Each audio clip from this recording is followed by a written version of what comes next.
I'm actually doing RPS. I imagine that was RPS for port. That was, yeah, probably. Yeah, these days, players are way more on that kind of wavelength where you care about that sort of thing. Jmook is, so Jmook really interesting, right? Because I think if you're, if you're a longtime fan of the game, people like Hitch and Blake was asking us a bit about Jmook yesterday, right? Because it's like, okay, I don't really know this guy, like I've heard of him, obviously. And, I mean, all y'all know, but I'll repeat it. Like, the story of Jmook is unprecedented throughout history. Probably, when it comes to most esports, I would wager that there are very few figures like Jmook, right? Like, people who came out of nowhere and were just, went from unranked to top 3 in the world. I don't think that is a historic jump. We're probably not going to ever see that again in Melee. Or, yes. Yeah, just like the set of circumstances, just the Cinderella story of Jmook, especially at that Genesis run. Amazing.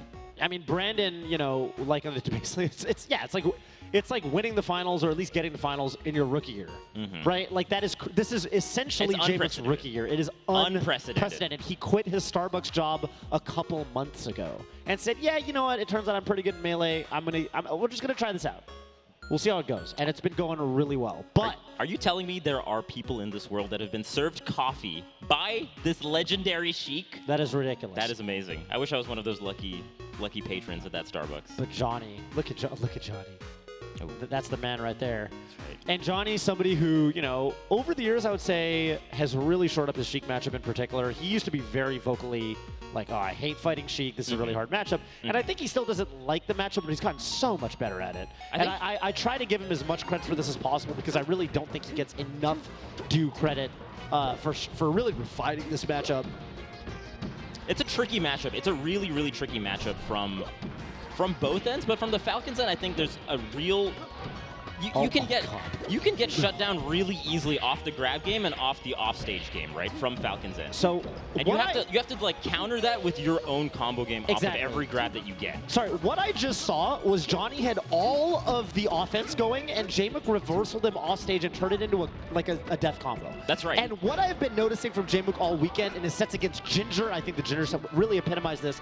Jmook is somebody where when you've got even your combo going, when you're on full offense, he is one of the scariest players. He is so good at turning that into his offense and killing you off of it. So it is incredibly important that you really finish your fruit against this guy. The reversals are huge. The reversals are huge. And the defensive play from Jmook is so good. So good. Between like the side offs, between like the SDI, it can be difficult to combo, even with a character like Falcon.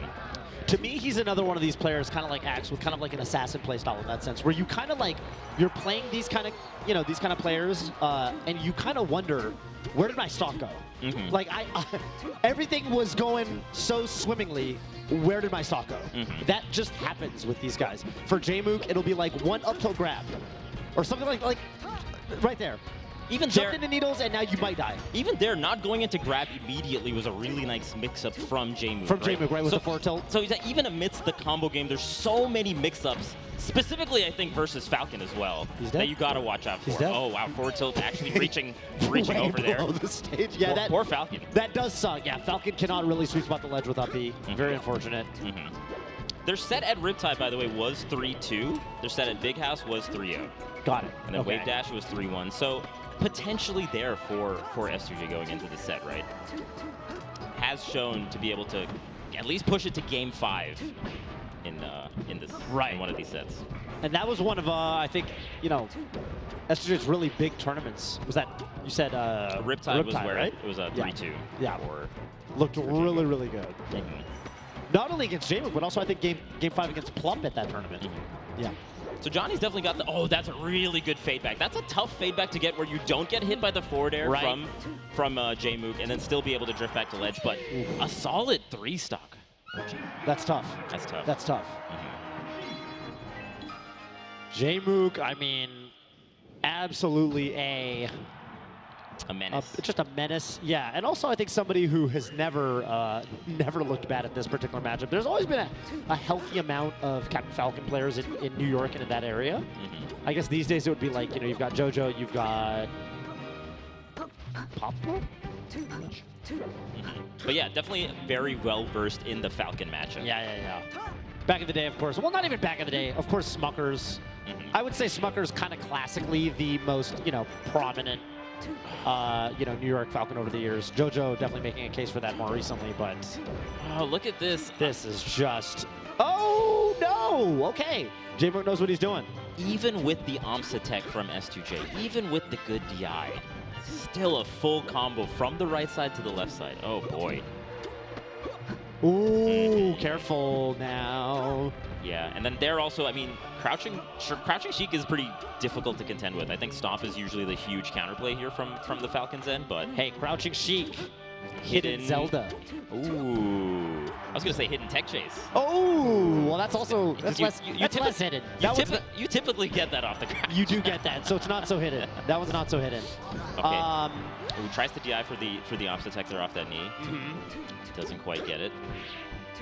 Yeah, I think just, a few long conversions from Johnny could really turn this set around. I haven't seen like a long extension from the Falcons' end here. I like these space neutral airs. You can't really shield grab those from Jmook's end. Okay, gets the... Oh, the back air whiffing, and no, Jmook just holds on for dear life. That's right. Looking like somebody holding on for dear life. Okay, that's a stop knee. Oh, but the platform. Jmook DI into the platform. That was so smart.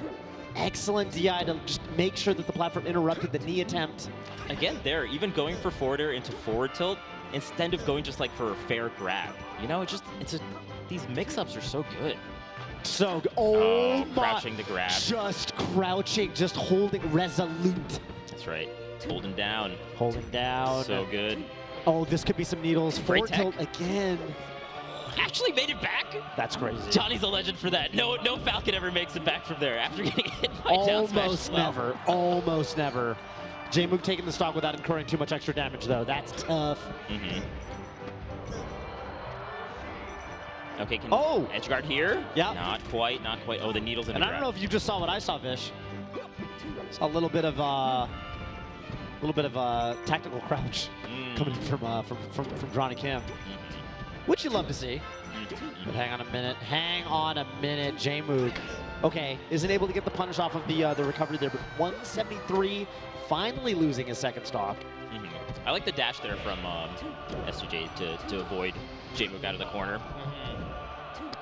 All right, you're going to be able to DI into the wall. What? But let me tell you, Sheik, I think, better fighting in these close quarters than Captain Falcon. Captain Falcon wants a little bit of room, and there's no room when that cliff is literally putting you between a rock and a hard place. I think it's kind of nice to fight with the cliff with high percents because now you suddenly have the ability to tech, right? That's true. So the things that would normally KO you, you can tech them more often than not, right? As long as you have the tech. So that's why you see so many of those wall jumps. And the only problem is you rack up so much damage with that playstyle, and if you're already down a stock, we saw what just happened. Jmook just got Johnny to 200.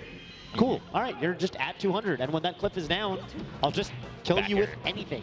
Back air will get you. Literally any move. Back air will get you. Oh, you gotta love Team Summertime. Shoutouts. Yeah. Shoutouts to TST, by the way. What an amazing. I don't know if anybody noticed that they literally provided Vish a denim bow tie because they are that. They are so dialed clued into the scene. And they know Vish is the bow tie guy. And speaking of clued into the scene, that stomp was clued in after that huge What a segue. What a segue. Sajab rolling in his grave right now. Not that he's dead. Or anything. Oh. What a segue and what a sequence right. Oh my god, Jmook covering everything. I don't care if you ledge tech. I'll keep it going. I'll turn the Edgeguard into a combo. Man, even there, Falcon was trying to drift back to not get hit by that first back air, but you can just throw out a second back air. You can throw out a second back air. You can do a combo into another combo. Shout out to Chris Hu. That's right. Oh my. Okay, just face techs it. Takes it like a champ. Trying to cover the roll in. Jmook. I think whenever you trade with up air from the Falcon's end, especially when Sheik is above like that, that's a good position to be for Falcon. So I think you got to find more of those types of openings. But Jmook's not going to give you too much. Again, trying to fade outside of the back air and then drift back in, right? He's so hot right now. It's so tough to do that. Jmook is so hot right now, bro. Oh my God. That's actually, Vish, you're the resident Falcon expert. That's kind of hard to do on Battlefield, right? The front up knee. Oh, yeah. Do you need Sheik to be in the landing recovery frames from the up B? Mm-hmm. Okay. Yeah, it is a little bit difficult. I think just a little bit mistimed, but yeah. It's more tricky than it might seem. Yeah, because on Yoshi's on Stadium, it's free. You just short up knee, but on Battlefield, it's actually quite rare. Ooh. Not getting the tech there from Jmook. Second chance, yeah. Gonna get the reverse knee. Reverse knee, and now S2J with his first lead coming alive here in the set. And I think the combo game and the Edgeguard game has been really solid from S2J here on this particular game. Absolutely, yeah. And Jmook probably going to take this stock, but now it's even percent coming to the last stock. Jmook going to charge up those needles, but Johnny, a prime opportunity to take this game. I like the dash away because you don't want to be able to take those needles into grab, as Jmook has had so many initiations with those needles into grab. That's right. That's right. Oh, okay. I like the empty hops from S2J as well. Yep. But Jmook just smothering S2J. This is big. Okay. Oh, the knock. Okay, and Jmook missing some tech chases, but S2J off stage now. What's the edge guard to be from Jmook? Covering everything, but Johnny gets to the right ledge. Oh, yeah. Okay, DIing away on the forward tilt. Up air there will pop up again. Yeah. That's gonna do it. Shield drop forward from Jmook, and tries. He might. Johnny Kim was able to get a narrower margin on that final game than the earlier games, Vish, but Jmook 2 poised right now. It felt like even when Johnny had solid recovery options, Jmook had like a secondary layer to cover that. Jmook was like my sandwich that I got at the Turkey Club. Go on. with 3 layers. That's you saw right, the bread because they put a layer of bread in the middle like a Big Mac. Man. We don't have any fast food sponsors, do we? It's too much. Anyway, too much bread. Listen, it was like a sandwich that had a 3rd layer of bread in the middle. And I would go so far as to say that Jmook's playstyle is as if he had a 3rd layer of mix-ups in his game plan. And the flow chart. It might not even, sometimes in the edge guarding, it wasn't even like a mix-up. It was just like, okay, you're drifting back. Here's the next, now that you've gotten to the next layer of my flow chart, here's that option You've activated my trap card. Yeah, pretty much, right? It's like, okay, here's the second back air, even though you tried to drift away. By the way, rest in peace to a hero. Did you read about that? What happened there? Sorry. He was trying to save somebody. Oh, wow. That's crazy. That's crazy, yeah. The Yu-Gi-Oh author. That guy's a living legend. Well, he was a legend. Dude, Jmook. I mean, the edge guarding and the combo game on this particular game 3 was definitely kind of coming together a little bit for S2J, right? But man, it's tough. Yes. It's real tough when you have to go toe-to-toe with that kind of punish game versus Jmook. 100%. Jmook, I mean, and this is the thing about Jmook. Like, Jmook is a bit of a, I don't know, like an uncrowned king in that sense, right? Jmook is somebody who we've seen with ridiculous placements throughout the year, but has yet to seize that first place spot at a tournament, right? You've got second place at Genesis, and then a slew